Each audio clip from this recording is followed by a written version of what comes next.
Pride and Prejudice by Jane Austen. Chapter 10. The day passed much as the day before had done. Mrs. Hurst and Miss Bingley had spent some hours of the morning with the invalid, who continued, though slowly, to mend, and in the evening Elizabeth joined their party in the drawing-room. The loo table, however, did not appear.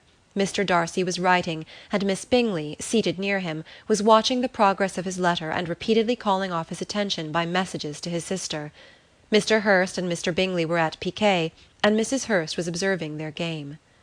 Elizabeth took up some needlework, and was sufficiently amused in attending to what passed between Darcy and his companion. The perpetual commendations of the lady, either on his handwriting, or on the evenness of the lines, or on the length of his letter, with the perfect unconcern with which her praises were received, formed a curious dialogue, and was exactly in union with her opinion of each. "How delighted Miss Darcy will be to receive such a letter!" He made no answer. "You write uncommonly fast." "You are mistaken. I write rather slowly." "How many letters you must have occasion to write in the course of a year! Letters of business, too! How odious I should think them!"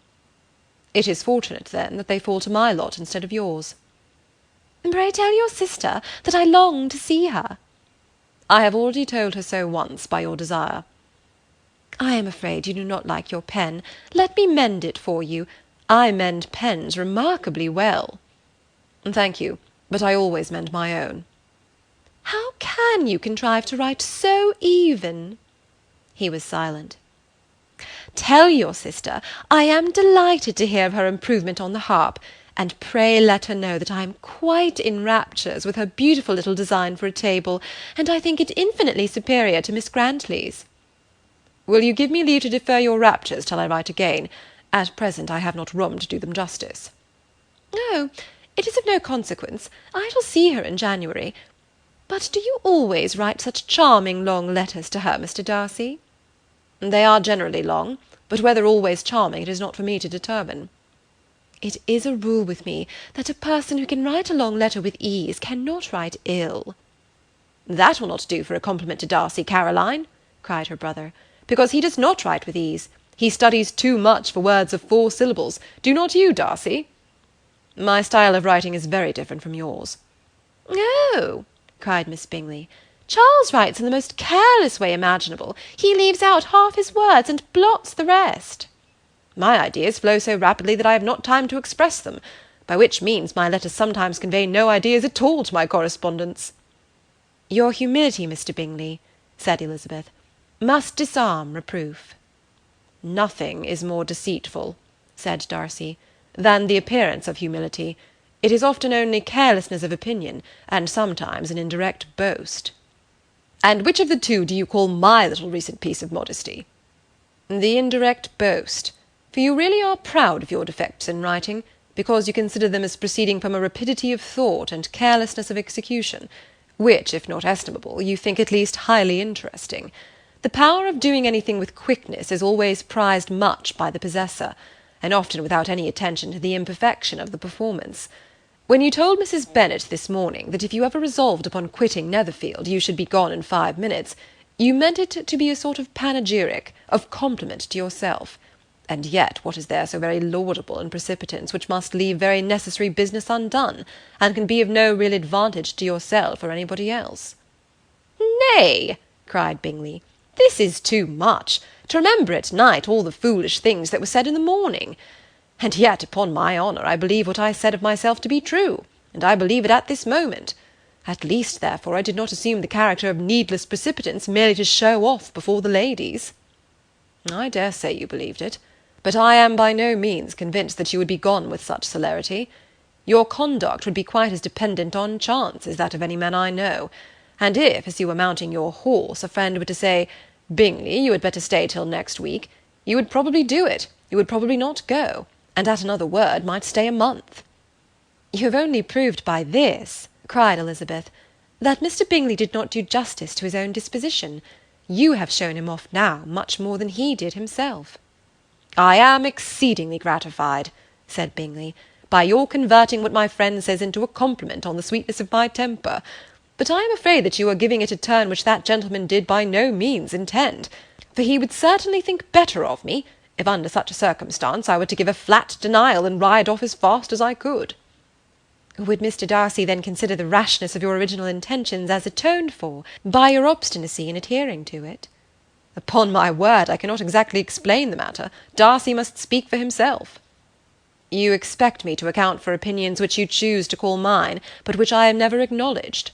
Allowing the case, however, to stand according to your representation, you must remember, Miss Bennet, that the friend who is supposed to desire his return to the house, and the delay of his plan, has merely desired it, asked it without offering one argument in favour of its propriety." "To yield readily, easily, to the persuasion of a friend is no merit with you." "To yield without conviction is no compliment to the understanding of either." "You appear to me, Mr. Darcy, to allow nothing for the influence of friendship and affection. A regard for the requester would often make one readily yield to a request, without waiting for arguments to reason one into it. I am not particularly speaking of such a case as you have supposed about Mr. Bingley. We may as well wait, perhaps, till the circumstance occurs, before we discuss the discretion of his behaviour thereupon. But in general and ordinary cases between friend and friend, where one of them is desired by the other to change a resolution of no very great moment, should you think ill of that person for complying with a desire, without waiting to be argued into it?" "Will it not be advisable, before we proceed on this subject, to arrange with rather more precision the degree of importance which is to pertain to this request, as well as the degree of intimacy subsisting between the parties?" "By all means," cried Bingley. "Let us hear the particulars, not forgetting their comparative height and size, for that will have more weight in the argument, Miss Bennet, than you may be aware of. I assure you, that if Darcy were not such a great tall fellow in comparison with myself, I should not pay him half so much deference. I declare I do not know a more awful object than Darcy on particular occasions and in particular places, at his own house especially, and of a Sunday evening, when he has nothing to do." Mr. Darcy smiled, but Elizabeth thought she could perceive that he was rather offended, and therefore checked her laugh. Miss Bingley warmly resented the indignity he had received in an expostulation with her brother for talking such nonsense. "I see your design, Bingley," said his friend. "You dislike an argument, and want to silence this." "Perhaps I do. Arguments are too much like disputes. If you and Miss Bennet will defer yours till I am out of the room, I shall be very thankful, and then you may say whatever you like of me." "What you ask," said Elizabeth, "is no sacrifice on my side, and Mr. Darcy had much better finish his letter." Mr. Darcy took her advice, and did finish his letter. When that business was over, he applied to Miss Bingley and Elizabeth for an indulgence of some music. Miss Bingley moved with some alacrity to the pianoforte, and after a polite request that Elizabeth would lead the way, which the other as politely and more earnestly negatived, she seated herself. Mrs. Hurst sang with her sister, and while they were thus employed, Elizabeth could not help observing, as she turned over some music books that lay on the instrument, how frequently Mr. Darcy's eyes were fixed on her. She hardly knew how to suppose that she could be an object of admiration to so great a man, and yet that he should look at her because he disliked her was still more strange. She could only imagine, however, at last, that she drew his notice because there was something more wrong and reprehensible, according to his ideas of right, than in any other person present. The supposition did not pain her. She liked him too little to care for his approbation.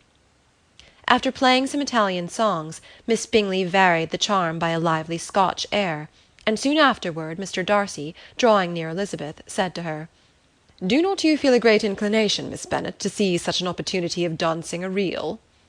She smiled, but made no answer. He repeated the question with some surprise at her silence. "Oh," said she, "I heard you before, but I could not immediately determine what to say in reply.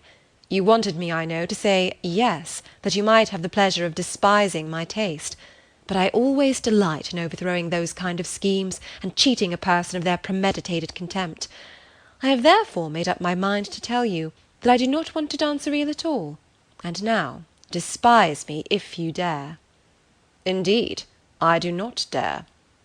Elizabeth, having rather expected to affront him, was amazed at his gallantry, but there was a mixture of sweetness and archness in her manner which made it difficult for her to affront anybody, and Darcy had never been so bewitched by any woman as he was by her. He really believed that if it were not for the inferiority of her connections, he should be in some danger.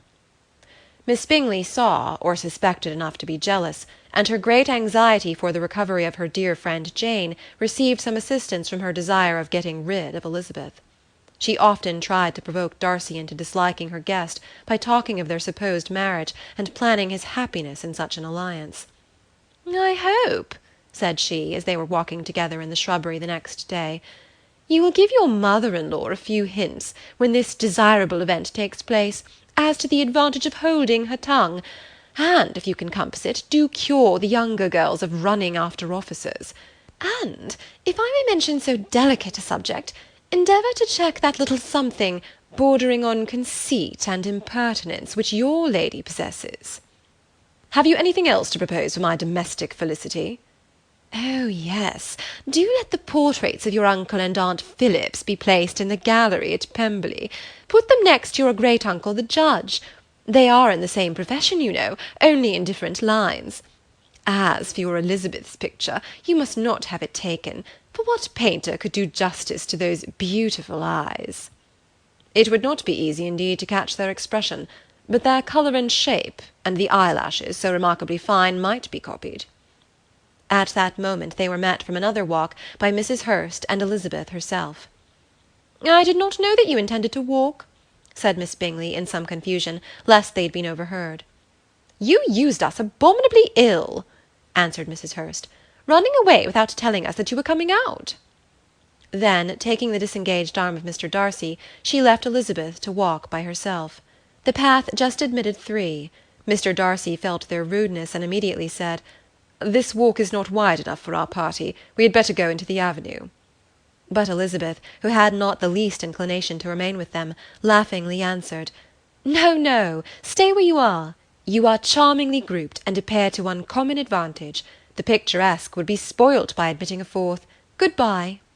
She then ran gaily off, rejoicing as she rambled about, in the hope of being at home again in a day or two. Jane was already so much recovered as to intend leaving her room for a couple of hours that evening. End of Chapter 10. Pride and Prejudice, by Jane Austen. Chapter 11. When the ladies removed after dinner, Elizabeth ran up to her sister, and seeing her well guarded from cold, attended her into the drawing-room, where she was welcomed by her two friends with many professions of pleasure, and Elizabeth had never seen them so agreeable as they were during the hour which passed before the gentlemen appeared. Their powers of conversation were considerable. They could describe an entertainment with accuracy, relate an anecdote with humour, and laugh at their acquaintance with spirit. But when the gentlemen entered, Jane was no longer the first object. Miss Bingley's eyes were instantly turned toward Darcy, and she had something to say to him before he had advanced many steps. He addressed himself to Miss Bennet with a polite congratulation. Mr. Hurst also made her a slight bow, and said he was "very glad," but diffuseness and warmth remained for Bingley's salutation. He was full of joy and attention. The first half-hour was spent in piling up the fire, lest she should suffer from the change of room, and she removed at his desire to the other side of the fireplace, that she might be further from the door. He then sat down by her, and talked scarcely to any one else. Elizabeth, at work in the opposite corner, saw it all with great delight. When tea was over, Mr. Hurst reminded his sister-in-law of the card-table, but in vain. She had obtained private intelligence that Mr. Darcy did not wish for cards, and Mr. Hurst soon found even his open petition rejected. She assured him that no one intended to play, and the silence of the whole party on the subject seemed to justify her. Mr. Hurst had therefore nothing to do but to stretch himself on one of the sofas and go to sleep. Darcy took up a book, Miss Bingley did the same, and Mrs. Hurst, principally occupied in playing with her bracelets and rings, joined now and then in her brother's conversation with Miss Bennet. Miss Bingley's attention was quite as engaged in watching Mr. Darcy's progress through his book as in reading her own, and she was perpetually either making some inquiry or looking at his page. She could not win him, however, to any conversation. He merely answered her question and read on. At length, quite exhausted by the attempt to be amused with her own book, which she had only chosen because it was the second volume of his, she gave a great yawn, and said, "How pleasant it is to spend an evening in this way! I declare, after all, there is no enjoyment like reading. How much sooner one tires of anything than of a book! When I have a house of my own, I shall be miserable if I have not an excellent library." No one made any reply. She then yawned again, threw aside her book, and cast her eyes round the room in quest for some amusement, when, hearing her brother mentioning a ball to Miss Bennet, she turned suddenly towards him and said, "By the by, Charles, are you really serious in meditating a dance at Netherfield? I would advise you, before you determine on it, to consult the wishes of the present party. I am much mistaken if there are not some among us to whom a ball would rather be a punishment than a pleasure." "If you mean Darcy," cried her brother, "he may go to bed, if he chooses, before it begins. But as for the ball, it is quite a settled thing, and as soon as Nicholls has made white soup enough, I shall send round my cards." "I should like balls infinitely better," she replied, "if they were carried on in a different manner. But there is something insufferably tedious in the usual process of such a meeting. It would surely be more rational if conversation instead of dancing were made the order of the day." "Much more rational, my dear Caroline, I dare say, but it would not be near so much like a ball." Miss Bingley made no answer, and soon afterwards she got up and walked about the room. Her figure was elegant, and she walked well; but Darcy, at whom it was all aimed, was still inflexibly studious. In the desperation of her feelings, she resolved on one effort more, and turning to Elizabeth, said, "Miss Eliza Bennet, let me persuade you to follow my example and take a turn about the room. I assure you it is very refreshing after sitting so long in one attitude." Elizabeth was surprised, but agreed to it immediately. Miss Bingley succeeded no less in the real object of her civility. Mr. Darcy looked up. He was as much awake to the novelty of attention in that quarter as Elizabeth herself could be, and unconsciously closed his book. He was directly invited to join their party, but he declined it, observing that he could imagine but two motives for their choosing to walk up and down the room together, with either of which motives his joining them would interfere. What could he mean? She was dying to know what could be his meaning, and asked Elizabeth whether she could at all understand him. "Not at all," was her answer. "But depend upon it, he means to be severe on us, and our surest way of disappointing him will be to ask nothing about it." Miss Bingley, however, was incapable of disappointing Mr. Darcy in anything, and persevered, therefore, in requiring an explanation of his two motives. "I have not the smallest objection to explaining them," said he, as soon as she allowed him to speak. "You either choose this method of passing the evening because you are in each other's confidence, and have secret affairs to discuss, or because you are conscious that your figures appear to the greatest advantage in walking. If the first, I would be completely in your way, and if the second, I can admire you much better as I sit by the fire." "Ah, shocking!" cried Miss Bingley. "I never heard anything so abominable. How shall we punish him for such a speech?" "Nothing so easy, if you have but the inclination," said Elizabeth. "We can all plague and punish one another, tease him, laugh at him. Intimate as you are, you must know how it is to be done." "But upon my honour I do not. I do assure you that my intimacy has not yet taught me that. Tease, calmness of manner, and presence of mind. No, no, feel he may defy us there. And as to laughter, we will not expose ourselves, if you please, by attempting to laugh without a subject. Mr. Darcy may hug himself." "Mr. Darcy is not to be laughed at," cried Elizabeth.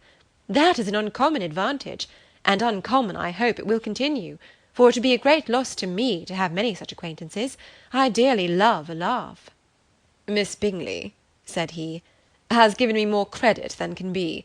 The wisest and the best of men, nay, the wisest and best of their actions, may be rendered ridiculous by a person whose first object in life is a joke." "Certainly," replied Elizabeth, "there are such people, but I hope I am not one of them. I hope I never ridicule what is wise and good.